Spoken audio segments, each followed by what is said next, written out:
अज्ञान को मिटाकर ज्ञान का दीपक जलाया है। गुरु कृपा से मैंने ये अनमोल शिक्षा को पाया है। नमस्कार दोस्तों, मैं हूँ आपकी दोस्त पायल, जो आपके लिए लेकर आई हूँ आपका पसंदीदा कार्यक्रम विशेष चर्चा। दोस्तों, आज की विशेष चर्चा के कार्यक्रम में हम चर्चा करेंगे आज के ऑनलाइन पढ़ाई सिस्टम और नई शिक्षा नीति के बारे में। आज के हमारे कार्यक्रम विशेष चर्चा में हमारे साथ लोकवाणी 89.6 में उपस्थित है गुरुकुल महिला महाविद्यालय कालीबाड़ी रायपुर की प्राचार्य डॉक्टर संध्या गुप्ता जी। डॉक्टर संध्या गुप्ता जी, आपका बहुत बहुत स्वागत है पाटन के अपने रेडियो स्टेशन लोकवाणी 89.6 में। डॉक्टर संध्या गुप्ता जी, सबसे पहले मैं चाहूँगी कि ऑनलाइन पढ़ाई सिस्टम और नई शिक्षा नीति के विषय में बात करने से पहले आप अपने महाविद्यालय की संक्षिप्त जानकारी हमारे श्रोताओं को प्रदान कीजिए। लोकवाणी पाटन के सभी श्रोताओं को मैं डॉक्टर संध्या गुप्ता, प्राचार्य गुरुकुल महिला महाविद्यालय कालीबाड़ी रोड रायपुर, सादर नमस्कार करती हूँ।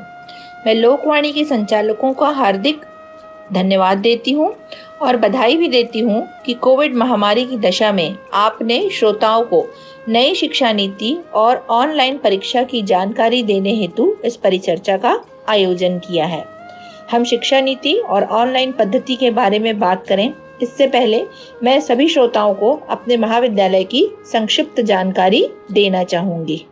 गुरुकुल महिला महाविद्यालय की स्थापना सन 2001 में भातखंडे ललित कला शिक्षा समिति के द्वारा किया गया था। सत्र 2001 में मात्र 14 छात्राओं से इस महाविद्यालय का शुरुआत हुआ और बहुत हमारे लिए गर्व का विषय है कि आज महाविद्यालय में लगभग 1200 छात्राएं अध्ययनरत हैं।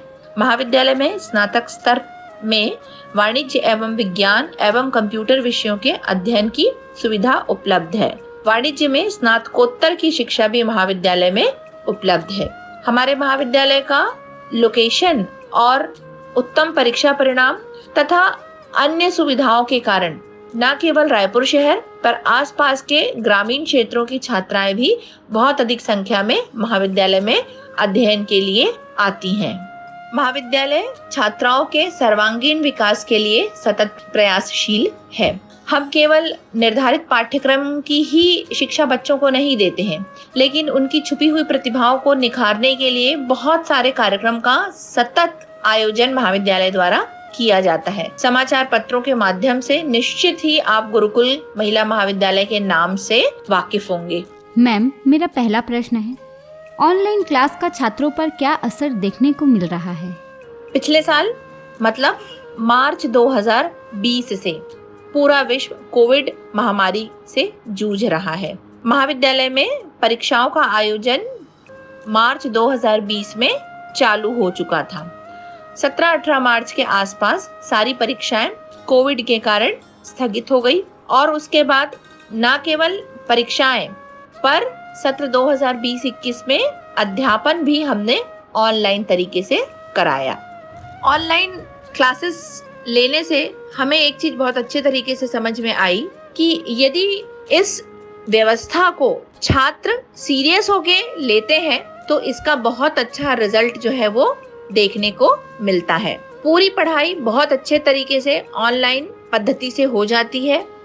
स्लाइड शो, पीपीटी प्रेजेंटेशन और स्क्रीन शेयर के माध्यम से शिक्षक काफी अच्छे तरीके से विषय की जानकारी बच्चों को दे पाते हैं। और एक बात जो मुझे व्यक्तिगत रूप से ऑनलाइन क्लासेस में समझ में आई वो कि जब हम ऑफलाइन पढ़ाते हैं तो 40 मिनट में हम पूरा 40 मिनट बच्चों को नहीं पढ़ाते हैं, लेकिन जब हम ऑनलाइन तरीके से पढ़ा रहे हैं तो 40 मिनट में हम पूरा 40 मिनट बच्चों को बहुत अच्छे तरीके से पढ़ाते हैं। कहीं पर क्लास डिस्टर्ब नहीं होती है और बच्चों को बहुत अच्छे से सारी जानकारी मिल जाती है। ऑनलाइन क्लासेस में रिकॉर्डिंग की भी सुविधा है, तो यदि बच्चे चाहें तो अपने शिक्षक के लेक्चर को रिकॉर्ड भी कर सकते हैं, जिससे उन्हें दुविधा की स्थिति में फिर से उस लेक्चर को सुनकर वो अपनी शंका का समाधान कर सकते हैं। मैम, ऑनलाइन सिस्टम का पढ़ाई के स्तर पर क्या प्रभाव पड़ रहा है और क्या इसका दुष्प्रभाव पड़ रहा है? कृपया यह जानकारी आप हमारे श्रोताओं को दीजिए। महामारी की दशा में आपको शिक्षा प्रदान करने के लिए ऑनलाइन तरीके से अध्यापन की व्यवस्था शुरू की गई है। इस व्यवस्था को लागू करने की मंशा बहुत ही सराहनीय है, पर बहुत दुख का विषय है कि छात्र छात्राएं इसे गंभीरतापूर्वक नहीं लेते हैं और मजाक बनाकर रखे हैं। कुछ छात्राएं जो लिंक उन्हें भेजा जाता है क्लास के लिए, उस लिंक से क्लास में ज्वाइन तो होते हैं, लेकिन सिर्फ ज्वाइन करके वो म्यूट करके कक्षा में नहीं रहते हैं। पूरे समय वो कक्षा में शामिल दिखते हैं, पर वास्तव में वो कक्षा में शामिल नहीं होते हैं और इसलिए उन्हें यह पता ही नहीं होता है कि कक्षा में क्या पढ़ाया जा रहा है। इस तरीके के कार्य से आप स्वयं को ही चीट कर रहे हैं। हम चाहते हैं, सरकार चाहती है कि किसी भी तरीके से आपका नुकसान ना हो, आपकी पढ़ाई जो है वो सतत चलती रहे और आपको सभी तरीके से हम ज्ञान जो है वो दे सकें। तो जो व्यवस्था बनाई गई है उसकी गंभीरता को छात्र छात्राओं को और पालकों को समझना चाहिए और इसका सही उपयोग करना चाहिए। दुष्परिणाम में सिर्फ यही एक बात है कि बच्चे जो है लॉगिन तो हो जाते हैं और क्लास अटेंड नहीं करते हैं। इसका दुष्परिणाम उनको खुद को ही भुगतना पड़ेगा। जब परिस्थितियां सामान्य हो जाएंगी और जब बच्चे आगे की कक्षाओं में पहुंच जाएंगी, तो जब तक आपको पिछला नहीं पता होगा, आप अगली पढ़ाई जो है बहुत अच्छे तरीके से नहीं कर पाएंगे। मैम, ऑनलाइन क्लास से शिक्षक कैसा बदलाव महसूस कर रहे हैं? ऑनलाइन तरीके से शिक्षण व्यवस्था जो लागू है उससे शिक्षकों की पढ़ाने की तरीके में बहुत बदलाव आया है। पहले सिर्फ ब्लैक बोर्ड और प्रोजेक्टर का उपयोग करके शिक्षक पढ़ाते थे, लेकिन अब सभी शिक्षक जो हैं अपने मोबाइल और अपने लैपटॉप से बच्चों को पढ़ा रहे हैं। टीचर भी लगातार अपने लेक्चर को बहुत रोचक बनाने के लिए नई नई चीज़ों को सीख रहे हैं। गूगल, जूम जैसे प्लेटफॉर्म पर क्लासेस कैसे लिया जाता है, क्लास के दौरान स्क्रीन कैसे शेयर करना है, पीपीटी प्रेजेंटेशन कैसे शो करना है, बच्चों से कन्वर्सेशन कैसे करना है, चैट बॉक्स में आए हुए क्वेश्चंस का कैसे आंसर देना है, ये सारी चीज़ें भी शिक्षकों ने सीखा है। थोड़े समय में ज़्यादा कंटेंट कैसे बच्चों तक पहुंचाना है, ये सारी चीज़ें शिक्षकों ने ऑनलाइन तरीके से क्लासेस लेकर सीखा है। मैम, पिछले 2 सालों में कोरोना ने कैसे शिक्षा के माहौल को बदला है? इसका बच्चों के साथ शिक्षकों में क्या परिवर्तन दिखा है? मानसिक रूप से दोनों में क्या बदलाव आए हैं? इस बात की जानकारी आप हमारे श्रोताओं को दीजिए। पिछले 2 साल से कोरोना महामारी के कारण भौतिक कक्षाओं का संचालन नहीं हो पा रहा है। पूरी पढ़ाई ऑनलाइन तरीके से हो रही है। इसके कारण पूरा माहौल बदला हुआ है। न केवल विद्यार्थी पर पालक और शिक्षक भी कंप्यूटर, लैपटॉप, मोबाइल आदि का अच्छी तरह उपयोग करना सीख चुके हैं। लिंक के माध्यम से कक्षा में कैसे जुड़ना है, अटेंडेंस किस तरीके से अपना देना है, पीपीटी प्रेजेंटेशन कैसे आपको रिकॉर्ड करना है, ये सारी चीजें छोटे छोटे बच्चे भी अब बहुत अच्छी तरीके से सीख चुके हैं। थ्योरी और प्रैक्टिकल दोनों ही वर्चुअली अब कराया जा रहा है। पढ़ाई तो बहुत अच्छे तरीके से हो रही है, पर छात्रों और शिक्षकों को अध्ययन और अध्यापन का सही माहौल नहीं मिल पा रहा है। आपस में मिलने जुलने से छात्राओं को सामंजस्य का गुण सीखने को मिलता है, नए दोस्त बनते हैं, कुछ नई बातें सीखने को मिलती हैं, कुछ नए तरीके से जीवन को जीने की समझ आती है। इन सब चीज़ों से अभी बच्चे जो है वो काफ़ी हद तक वंचित हैं। मैम, मेरा अगला प्रश्न है, नई शिक्षा नीति से छात्र छात्राओं को क्या लाभ होगा? क्योंकि आज भी कुछ छात्र अनजान हैं कि नई शिक्षा नीति से उन्हें क्या लाभ हो सकता है। नई शिक्षा नीति वैल्यू बेस्ड एजुकेशन को प्रमोट करता है। नई शिक्षा नीति के अनुसार विषयों को आप समूह में वर्गीकृत नहीं कर सकते हैं, अर्थात विज्ञान, वाणिज्य, कला समूह के अंतर्गत शिक्षा की अनिवार्यता नहीं है। आप अपनी रुचि के अनुसार विषयों का चयन कर शिक्षा प्राप्त कर सकते हैं। भाषा की बाध्यता भी नहीं है। आप अपनी मातृभाषा में प्रारंभिक शिक्षा ग्रहण कर सकते हैं। इस व्यवस्था से निश्चित ही ग्रामीण क्षेत्रों के बच्चे जो शिक्षा से वंचित रह जाते हैं वो शिक्षा ग्रहण कर सकते हैं। कौशल विकास, संवाद, सामंजस्य, सामूहिक कार्य व्यवस्था जैसे आवश्यक गुणों को भी नई शिक्षा नीति में समाहित किया गया है, जिससे छात्र छात्राओं को रोजगार परक एवं व्यवहारिक शिक्षा प्रदान किया जा सके। नई शिक्षा नीति ने दिव्यांग बच्चों के लिए नई तकनीकी से शिक्षा व्यवस्था किया है, अर्थात सर्व शिक्षा अभियान के अनुसार ही नई शिक्षा नीति का निर्माण किया गया है। मैम, कुछ ग्रामीण इलाकों के छात्र छात्राएं हैं जिनके पास एंड्रॉइड फ़ोन नहीं है। अगर है भी तो किन्हीं के घर एक है तो किन्हीं के पेरेंट्स के पास है। वो काम पर जाते हैं तो अपना फ़ोन लेकर जाते हैं। तो ऐसे बच्चों को ऑनलाइन क्लास से कैसे जोड़ा जा सकता है? और यदि वो किसी कारणवश क्लास से जुड़ नहीं पा रहे हैं तो उनका कोर्स कंप्लीट नहीं हो पा रहा है, तो इस समस्या को कैसे हल करें? क्योंकि ज़्यादातर छात्रों की यही समस्या है कि ऑनलाइन क्लास से कोर्स कंप्लीट नहीं हो पा रहा है। ये बिल्कुल सही बात है कि ग्रामीण क्षेत्रों के बच्चों को ऑनलाइन तरीके से पढ़ाई करने में कुछ परेशानी हो रही है। आपका कहना बिल्कुल सही है कि घरों में सिर्फ एक ही फोन होता है जो पालक जो है वो अपने साथ काम पर ले जाते हैं। तो हो सकता है कि उस घर का बच्चा अपने समय से अपनी कक्षा में नहीं जुड़ पा रहा हो। सरकार को भी इन सारी चीज़ों की बहुत समझ है और इसीलिए ग्रामीण बच्चों के लिए सेंट्रली ऑनलाइन कक्षाओं के संचालन की व्यवस्था भी की गई है। इसके अलावा सरकार ने बहुत सारे पोर्टल बनाए हैं, जैसे एक पोर्टल है पढ़ई तुहर दुआर। इसमें सभी शासकीय स्कूलों और शासकीय महाविद्यालयों के शिक्षकों ने निर्धारित पाठ्यक्रम का वीडियो लेक्चर बनाकर अपलोड किया है और इसका लिंक जो है वो बच्चों के पास है। बच्चे यदि कक्षा में नहीं जुड़ पा रहे हैं फोन ना होने के कारण, तो वो इन पोर्टल्स हैं इसको खोलकर अपने निर्धारित पाठ्यक्रम से संबंधित वीडियो लेक्चर से भी अपनी पढ़ाई को पूरा कर सकते हैं। मतलब सरकार ने इस चीज का ध्यान रखा है कि किसी भी तरीके से ऑनलाइन पद्धति से बच्चों को पढ़ाई में नुकसान ना हो। मैम, आज के पढ़ाई सिस्टम का दूरगामी प्रभाव क्या है और जो आने वाली चुनौतियां हैं इसके लिए हम कैसे तैयार हैं?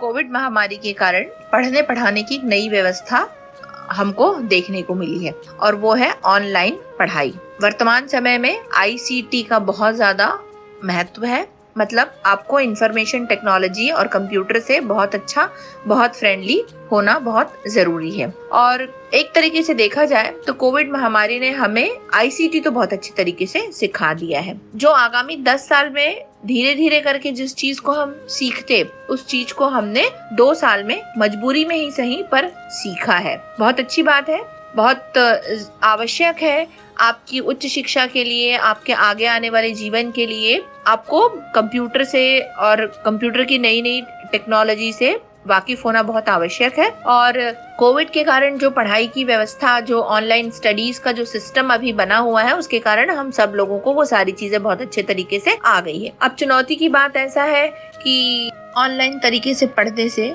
सिर्फ एक ही चीज का नुकसान हो रहा है और वो है लिखने की आदत बिल्कुल खत्म हो गई है। अब बच्चे बिल्कुल पेन का उपयोग नहीं कर रहे हैं। पहले जिस तरीके से नोट्स बनाने को कहा जाता था, तो अब बच्चे जो है वो सिर्फ ऑनलाइन जो लेक्चर्स हैं, जो वीडियोस हैं, उन्हीं को कट कॉपी पेस्ट करके अपने लिए लेक्चर बना रहे हैं। तो उनकी लिखने और बुक्स को पढ़ने की आदत जो है वो बिल्कुल खत्म सी होती चली जा रही है और इसका दुष्परिणाम जो है वो हमें देखने को मिल सकता है। बाकी टेक्नोलॉजी का उपयोग बहुत अच्छी बात है, लेकिन हमें फिजिकल पढ़ाई की भी आदत जो है वो अपने आप को करना चाहिए। मैम, लगातार 2 सालों से जनरल प्रमोशन हो रहा है। जनरल प्रमोशन के चलते कहीं ना कहीं शिक्षा के स्तर में गिरावट आई है। ये सबसे बड़ी चुनौती है। इस चुनौती से कैसे निपटा जाएगा? मेरा कहने का मतलब है, जो जनरल प्रमोशन से पास होकर छात्र छात्राएं आए हैं, क्या उनको आगे की कक्षा में प्रवेश के लिए प्री टेस्ट देना होगा? कैसे उनके शिक्षा के स्तर को ऊंचा उठाया जाएगा? बिल्कुल सही बात है कि 2 साल से जनरल प्रमोशन छात्राओं को दिया जा रहा है। स्कूल में इस साल 10वीं में भी जनरल प्रमोशन मिल गया है।